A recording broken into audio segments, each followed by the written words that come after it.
শেখ, আমার অভাব দূর হয় না, মনে হয় যেন অনেক কামাই রুজির পরেও জীবনে বরকত আসে না। এমন কোন আমল একটু বলে দিবেন যেটার দ্বারা আমার দিলের মধ্যে প্রশান্তি হবে। প্রিয় ভাইয়েরা, আলহামদুলিল্লাহ, ইমানদার তার সাধ্যের মধ্যে চেষ্টা করবে। কামাই রুজির জন্য ইমানদার তার সর্বোচ্চ প্রচেষ্টা করবে। আর নিজের জীবনের কামাই রুজিতে সুখ পাওয়ার জন্য নবী করিম সাল্লাল্লাহু আলাইহি ওয়াসাল্লামের অন্যতম একটা নির্দেশ হচ্ছে ফজরের পরের থেকেই সে কাজ শুরু করবে।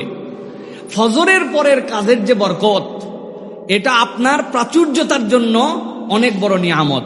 আপনার অফিস 9টায় হতে পারে, ফজরের পর তো আপনার আরো অনেক কাজ থাকতে পারে। ফজরের পর আপনার কোরআন তেলাওয়াত থাকতে পারে, ফজরের পর আপনার একটা দিনের পরিকল্পনা থাকতে পারে, বাজার হাট থাকতে পারে, বাড়ির কিছু কাজ থাকতে পারে, গার্ডেনিং থাকতে পারে, ছাদে পানি দেওয়া থাকতে পারে। ফজরের পরের থেকে সে অ্যাক্টিভ হয়েছে। ভাই, সব সময় না পারলেও মাঝে মাঝেও তো মানুষ পারবে, তাই না? সপ্তাহে 4-5 দিনও তো পারবে। কিন্তু ফজর থেকে ওনার সকালই হয় 11টায়। এটা যদি র্যান্ডম প্র্যাকটিস হয়, নামাজ তো নাই, নামাজ নয় বাদ দিলাম, নামাজ না পড়লে তো সমস্যা নাই, তাই না? প্রিয় ভাইয়েরা, আল্লাহ আমাদেরকে বোঝার তৌফিক দান করেন। আর আমি আপনাদের কাছে একটা দোয়ার কথা বলি, এই দোয়াটা একটু আমল করেন। নবী করিম সাল্লাল্লাহু আলাইহি ওয়াসাল্লাম জেনে বুঝেই মনে হয় আমাদের জন্য এই দোয়াটা শিখিয়েছেন।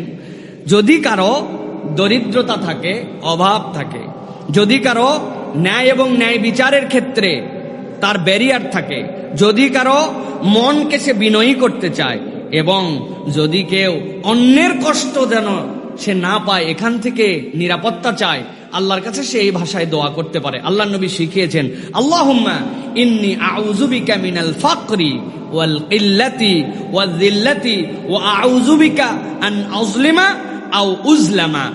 আল্লাহ, আমি তোমার কাছে দারিদ্রতা থেকে মুক্তি চাই।